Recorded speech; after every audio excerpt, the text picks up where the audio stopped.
Good morning, my beautiful diamonds. SheilaTruelove here with you. It's Friday. And you already know what's up. You know exactly how I feel. Cheating, secrets, and lies. That's our topic for conversation here this morning. What a way to wake up in the morning and face cheating, whatever the hell, secrets and lies. And there's this amazing lady here.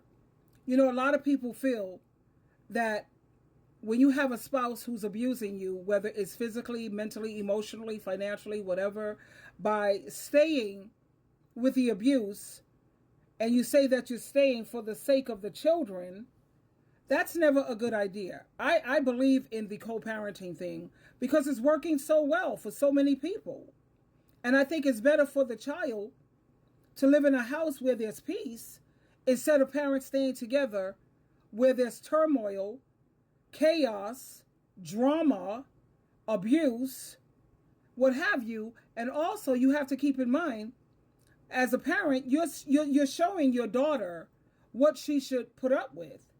And that's what I'm going to share with you this fine Friday morning.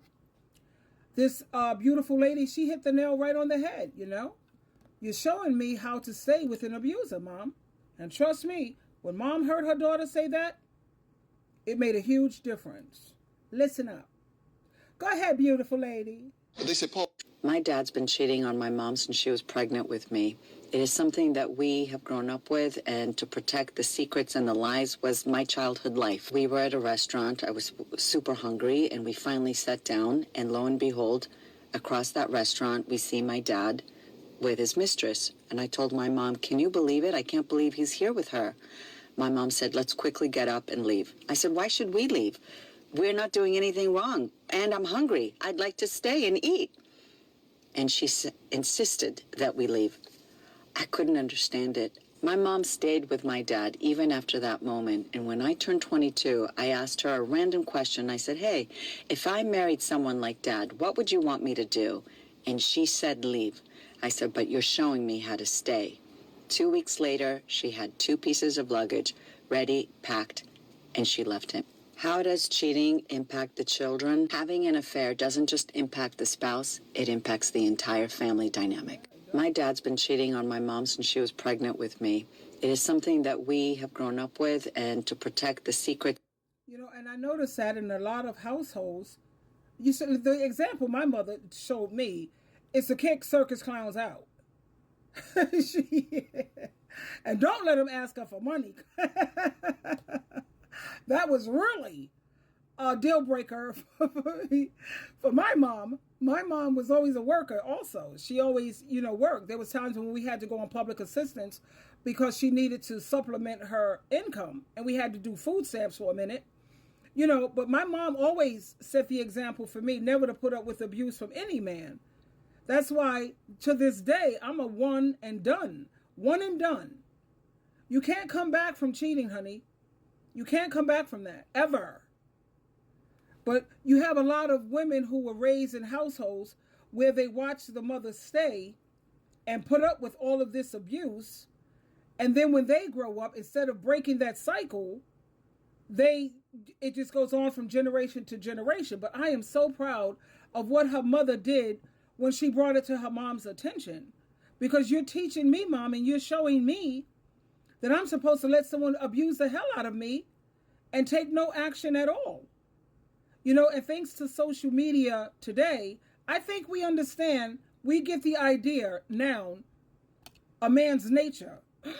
With men, the only thing they really understand, consequences, punishment, and violence. That's it. When you don't take action, when someone is treating you badly and you just let it go, why should they change?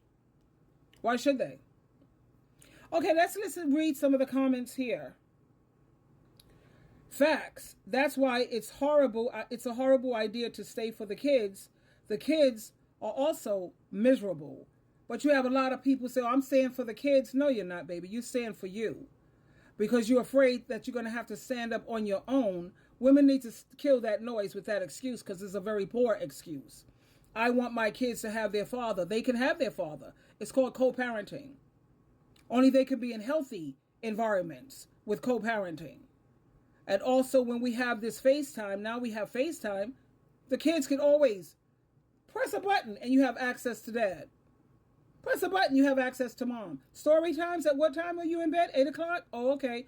And I'll be calling you, be all tucked in, and we'll do stories. You know, there's no excuse using that excuse we're saying for the kids. That's bullcrap. Another woman says, my mom was the mistress for 42 years. I didn't know until I was married with a couple of kids that he was married. I was shook. My mom was the mistress. She says, I loved her, but she didn't have any respect for her mother at all. Once she realized that her mother knew that this man was married, she lost respect for her mom. You still honor your mother, honey.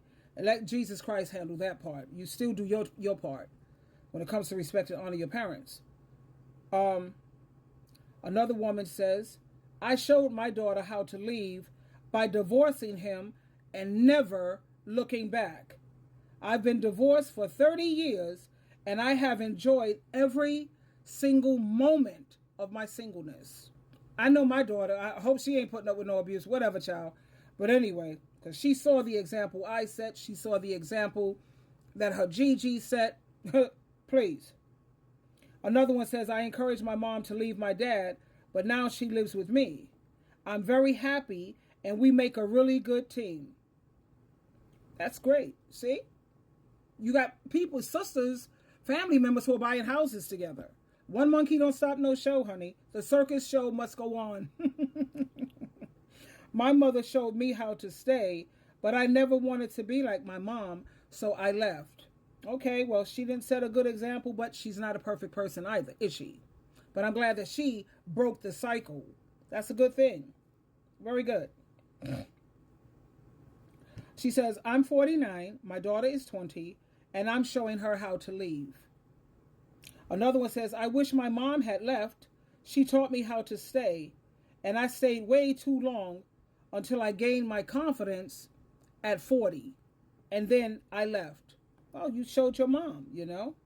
You know, you have a lot of these parents who come from the post-war generation. Like they was born, like my mother, she was born in 1935. And then I think of Joyce Meyer, she was born in the 1940s. They're like 80 years old now. So women from that generation, they were raised to put up with that crap because they had no other choice. They had to depend on their husbands financially because they didn't have the resources that we have today. They didn't have the opportunities that we have today. They weren't making the kind of money that we make today. So it's understandable with the male patriarchy back then. But this day and age, women have no excuse for that nonsense. None whatsoever. Anyway, there you have it, my beautiful diamonds. I hope that when someone is abusing you, you go to God in prayer, ask him to give you the guts and the courage to leave. Trust me, he will give you the guts and the courage because he did it for me. Twinkle, twinkle, twinkle.